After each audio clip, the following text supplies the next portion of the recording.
A dock worker strike is threatening America's Atlantic and Gulf ports tonight. And if you're looking for a safe harbor, there may not be one. If the walkout goes on for more than a few days, consumers could start feeling the impact. Here's CBS's Chris Van Cleve. Just hours from a potential strike that could idle ports from Maine to Texas, Miranda Summer is once again worried about her trailer and storage business. If the ports close, that means that our drivers aren't working, our trucks are sitting, our warehouse employees aren't going to have freight to pull for much longer than a week. Her warehouse holds goods from the Port of Baltimore, which is one of the 14 ports that could see longshoremen walk off the job at midnight. We first met Summer in April. Would this normally be full of stuff? Absolutely. And we would normally see people in and out picking and packing and loading up trucks. When her business was nearly halted after the port was shut down for more than 2 months following the collapse of the Francis Scott Key Bridge. I think this was our final week. We said, oh, we're getting everything back. We had ships coming in, and now it's just another hit. Negotiations have been stalled for months, primarily over wage and automation concerns. At least 25,000 dock workers could strike, potentially impacting nearly half of the nation's imports and 68% of containerized exports. There's a little bit of buffer in the supply chain, but if it goes on for longer than days and it goes for weeks, the consumer could feel an impact. Businesses have been preparing for months, bringing in extra inventory. People do not need to rush out to the grocery store and stockpile goods. New York's governor urged calm. Was this avoidable? My job as the governor of the state of New York is to deal with the hands we're dealt. You prepare for it, you hope it doesn't hit, but when it does, you at least say, we were ready. Now, negotiations continue, and late today, the group representing the ports says both sides exchanged counter proposals today that may bring them closer to a deal. The union for the longshoremen hasn't commented. That deadline remains midnight, Nora. All right, Shalom. I want to start out by giving our praise, honor, and glory due to Yahweh, Bahashem, Yahweh Shai, Bahashem, Rakah, Quadash. I like to give double honors unto the apostles and the elders of Great Millstone, who I learned this truth from, and I like to say peace and salutations unto the hopefully elect. And today, I just want to go into, a quick lesson on pretty much, the port strikes that are set to take forth, tomorrow, October 1st, 2024. They have this article from CBS News, and the headline reads, Port workers at East and Gulf Coast terminals steam toward a strike for the first time since 1977. Excuse me. So, I'm just going to read a little bit of this article, then bring out a few scriptures. Lord willing, this lesson is edifying, straight to the point. And again, man, pretty much in that clip that I featured in the beginning, it just shows you that if this thing is indeed, not staged, that this is going to have a major impact on the United States. Because again, America is the biggest consumer nation in the world right now, and who does America get most of its products from? China, these various different countries, importing and exporting their goods to America, So if these workers go on strike, then, things won't be, being shipped in, things won't be getting shipped out, because again, a lot of things that are on those containers, are essential things, first and foremost, food, clothing, hell, medicine, so it's going to affect, people that are sick, that need particular medicines that may be on those cargo ships, So if this thing does indeed, take place, which is going to take place, but if it's, this is not a staged event, as in, a false flag, event, this is going to have a major impact on the U.S., and it's just, the American people are going to suffer more, because as they've mentioned, or as I've seen another video and even other brothers mention, that if, these, I keep saying if, but, when, not if, when these workers go on strike, again, depending on how long, they'll be on strike, man, that's going to affect the economy. Because if this goes on for, weeks, even months, the price of things are going to start to skyrocket, because right now we're suffering from inflation already. That inflation is eventually going to turn into hyperinflation, So right now here in Michigan, at least because I'm not sure about other states, or at least here in Southeast Michigan, gas is, between, let's just say, $3.30 and I'll just say $3.79 or something like that. So even though it's not super high, it's still relatively, low compared to where it was 2 years ago in 2024. Gas was, $4 to $5, but we're just going to go back to that, because again, man, this is going to have a major impact on the U.S., man, and then all these people, they're going to suffer, but the Lord is going to protect his men. So that's enough, rambling, man. I'll just read at least this first couple paragraphs. It says, U.S. ports along the east and Gulf Coast are set to close on Tuesday, with the union representing tens of thousands of dock workers and an industry group representing port operators and shipping companies at loggerheads over a new labor contract. Experts warn that a prolonged work stoppage could lead to higher costs on goods around the nation and create shortages ahead of the holiday shopping season. A 1-week strike could cost the economy nearly $3.8 billion and increase the cost of consumer goods, according to the Conference Board, which called the situation a political minefield, given that it comes just ahead of the November presidential elections. Says East Coast port strike looms for first time since 1977. Here's what to know. Others estimate the potential economic hit also suggests the strike could take a toll, although the losses would likely amount to a small fraction of the nearly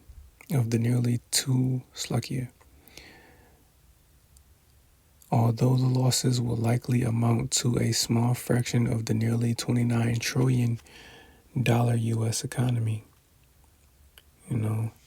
Says a port strike could cost the U.S. economy billions of dollars a day. I didn't say per week. This is billions of dollars a day, because of the things that aren't being shipped in. Says hurting American businesses, workers, and consumers across the country. Business Roundtable CEO Joshua Bolten said in a statement this weekend, "We urge both sides to come to an agreement before Monday night's deadline."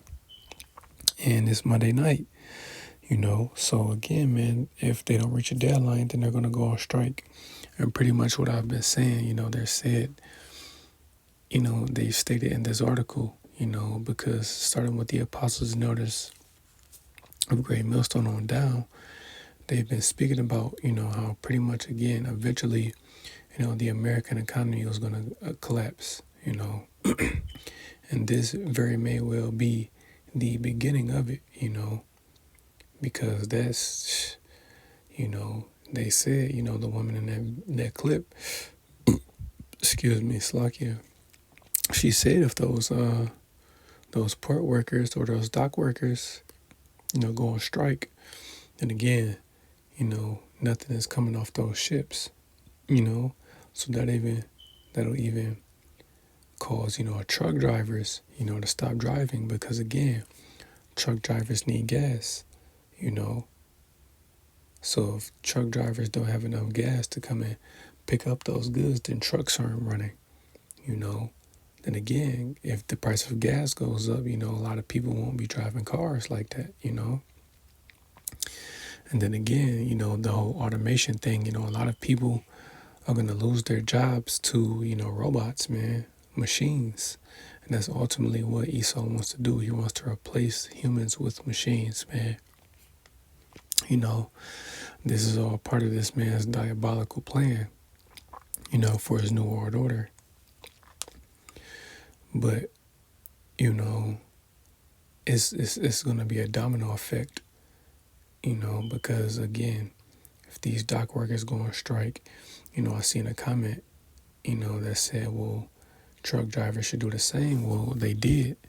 You know, earlier, I want to say last year, I think the truck drivers went on strike, you know, but, you know, again, some of them, I'm not sure, you know, which companies, you know, offer more money.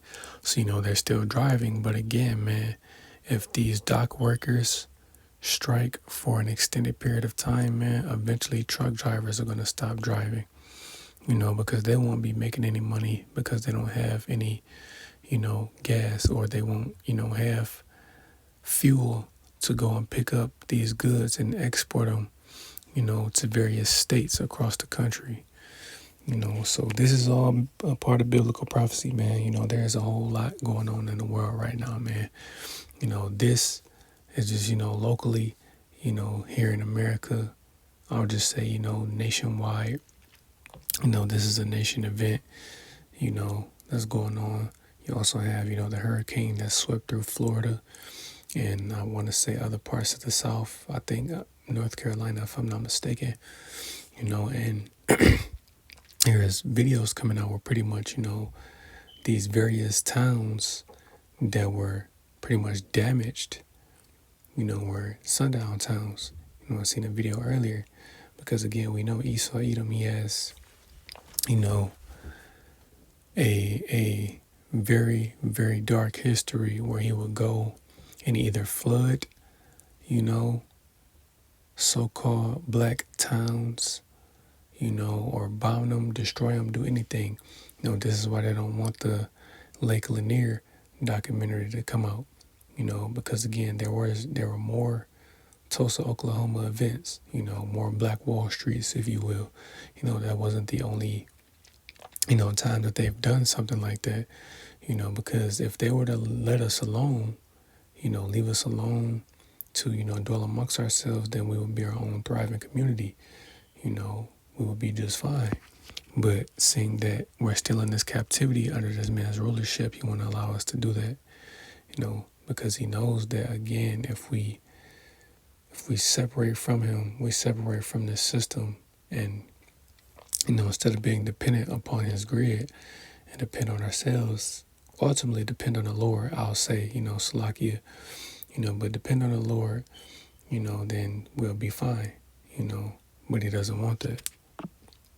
And then you also have, you know, again, to make mention, you know, Ishmael and, you know, Amalek still over there in the land going to war, man. You know, those bombs is over there flying, man. You know, I've seen countless videos of, you know, the particular bombings that are happening over there and that are still happening now as we speak. You know, they're at war, so we have to keep our eye on that region as well, because remember, it's like it says, you know, in the scriptures, man, the least of the flock shall draw them out. And as we know, before World War III happens, you know, the prophecy of Revelation chapter 13, verse 16 to 18 has to take place, which is the mandatory implementation of the mark of the beast, which is the RFID microchip. You know, that is the major prophecy that we're waiting to come past. That prophecy has to come to pass before the destruction of America takes place, you know, because, again, if this particular event with these dock workers going on strike leads to, you know, that domino effect of pretty much, you know, rapidly collapsing this society, you know, then ultimately that's what that's going to lead up to, you know, the chip, you know, and that's what we're waiting for, man. That's what we're waiting for, the complete collapse of this American society, man, of this beast system, you know. So I'm going to start in the book of Matthew, chapter 24. I'm going to start at verse 3. And as he sat upon the Mount of Olives, the disciples came unto him privately, saying, Tell us, when shall these things be, and what shall be the sign of thy coming and of the end of the world? And Yahushua answered and said unto them, Take heed that no man deceive you, for many shall come in my name, saying, I am Hamashiach, and shall deceive many. And you will have, guys out there claiming to be the Savior, but clearly, they aren't. So don't be deceived by these, not only these false prophets, but these false messiahs, that are out here. Verse 6, and ye shall hear of wars and rumors of wars. See that ye be not troubled, for all these things must come to pass, but the end is not yet. And again, man, we're still hearing of wars and rumors of wars, man. Russia and Ukraine, the Palestinians and the Israelis, these various nations are still going to war. World War III is still a rumor of war until it actually, comes to its full, fruition. Verse 7, for nation shall rise against nation, and kingdom against kingdom, and there shall be famines and pestilences and earthquakes in diverse places. All these are the beginning of sorrows. So yes, man, these are all the beginning of sorrows, man. Famines, pestilences, earthquakes, that storm that came through, and wiped those particular towns out, which is good because, again, they were predominantly Edomite towns, because, again, sundown towns still do exist, they do exist, or they're still around. I should say, they're still around to this day, But again, man, these things that are happening in the earth shows us that we are indeed in the end, man. Excuse me, Slakia. That we are indeed in the end, and that, we're getting closer and closer, not only to the time of Jacob's trouble, until, the time of World War III, but also we're coming into that time of the Lord's second coming, man, because that's ultimately what we, being of the hopefully elect, are waiting for. We're waiting for the Lord to come back, and save us, Lord willing, I myself and all the true, sincere men, women and children out there, be saved, man. May the Lord have mercy on us, But that's ultimately what we're waiting for. The second coming of our Lord Yahushua, man, to destroy this place, man.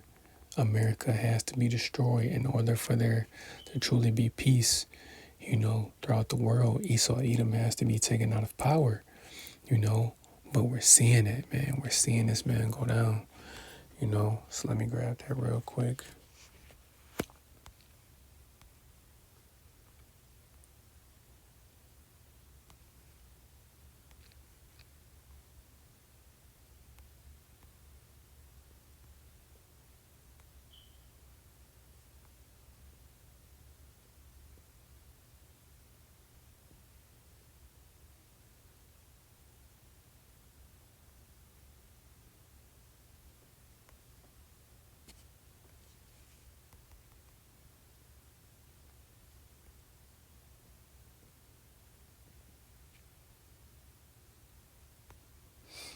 Bam. This is the book of Ecclesiasticus, chapter 25, and verse 7. And it says, There be 9 things which I have judged in mine heart to be happy, and the 10th I will utter with my tongue. A man that hath joy of his children, and this is the point, and he that liveth to see the fall of his enemy. And is that not what we're saying, brothers? Is that not what we're seeing, man? We're seeing the fall of our enemy. We're seeing Esau, Edom go down, And even though it's still going to be a process, we're still seeing this man's system go down. We know that we're at the end, man. you know, because things are going to get crazy extremely soon, man. But, you know, we just pray that we be of the elect, man, because we want the Lord to save us, you know, from these things, because it's going to get wild out here, you know. So real quick, I think it's in...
Salakia, bear with me.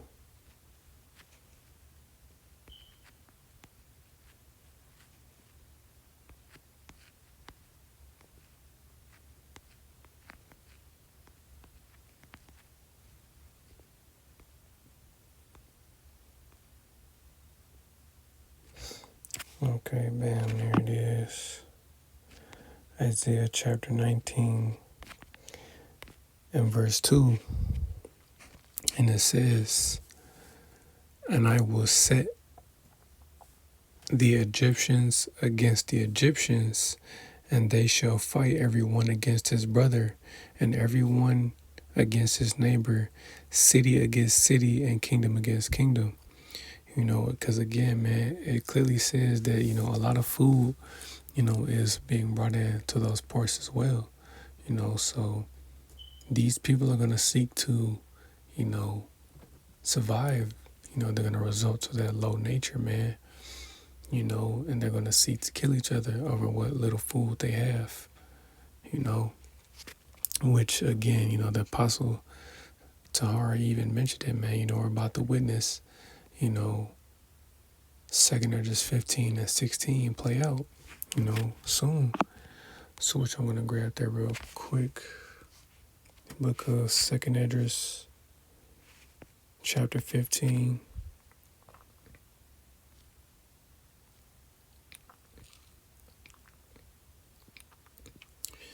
And verse 14.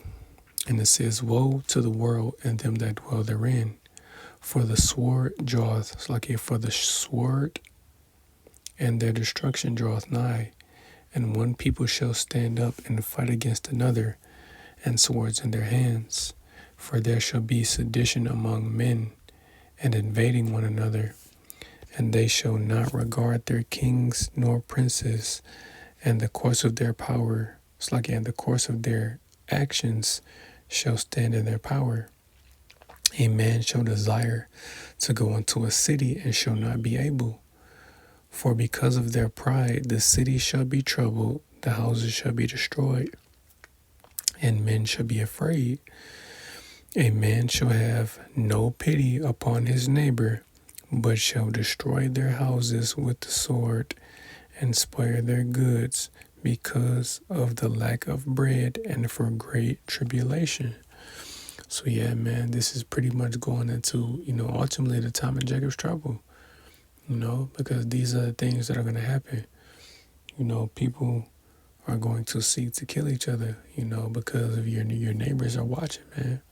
You know, they see when you bring food in, you know, they're paying attention to what you grab, you know. So if your neighbor or a particular person knows that their neighbor has food during this time, you know, they're gonna arm up, you know, they're gonna grab their weaponry, you know, because as we know, the modern day sword is the gun, you know. So they're gonna grab their guns, you know, and they're gonna kill, you know, their neighbors, man, you know, to take their food. Because again, man, America is a heavily armed nation, man. There are literally more guns than there are citizens, But again, man, that just goes to show you that, again, the time that we're in, it's going to be very serious, man. It's going to be extremely serious. And people, they're gonna die. People are going to die out here, in horrific fashions, the famine just being one way, which I'll just grab that real quick. In Jeremiah chapter 15 and verse 1, talking about our people, because this is primarily who this warning is for, you Negroes, Latinos, and Native Americans, the biblical Israelites, man.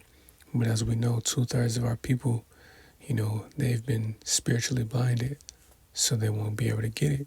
They're going to get caught up in these things, man.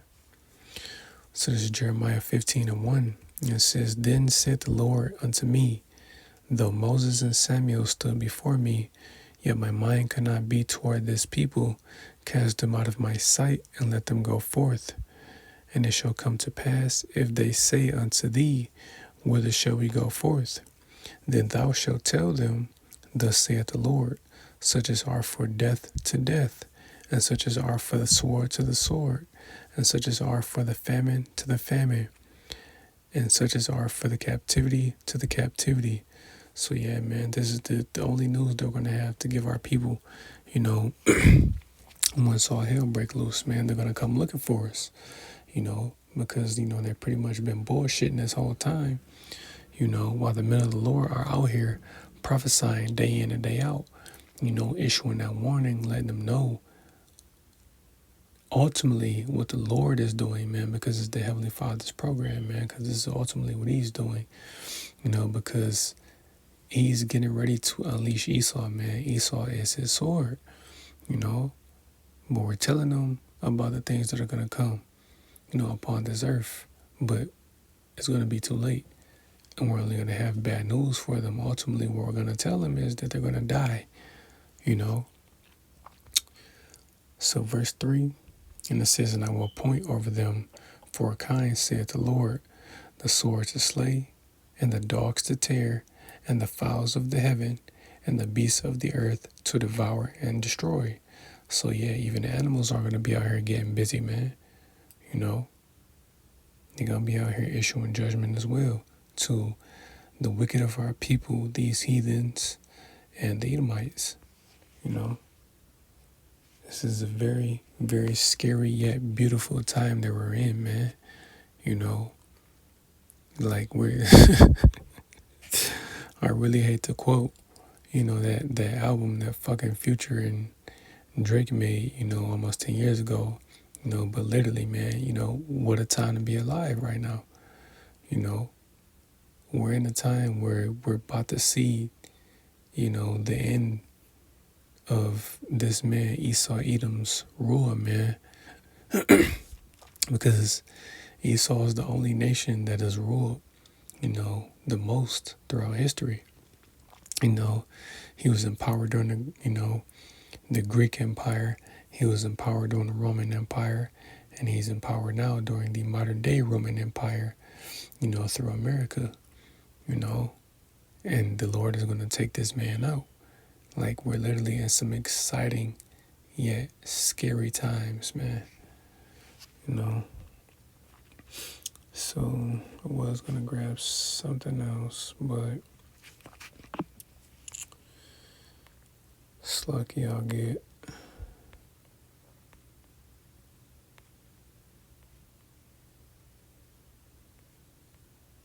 Because, man, this is going to be bad out here, man. It's going to be bad out here. So let me see. Matter of fact, I might just stay in chapter 15 and second address.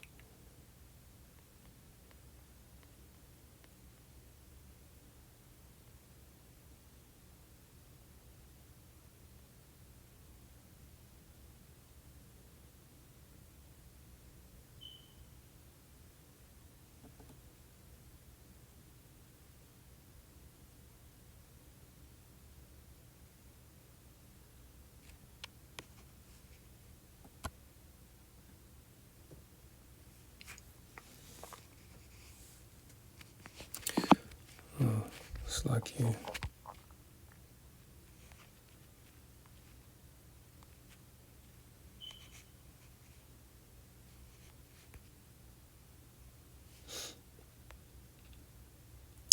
It's the book of Psalms,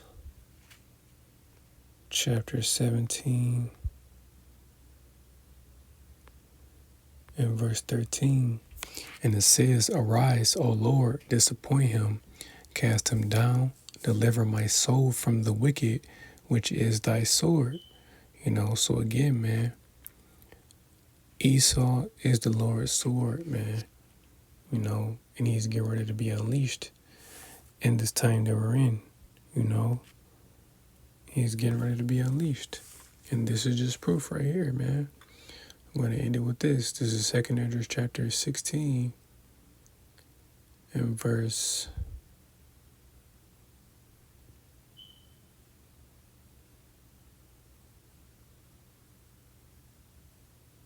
I'll start at 68. It says, For behold, the burning wrath of a great multitude is kindled over you, and they shall take away certain of you, and feed you, being idle with things offered unto idols, that RFID microchip, says, and they that consent unto them shall be had in derision, and in reproach, and trodden under foot.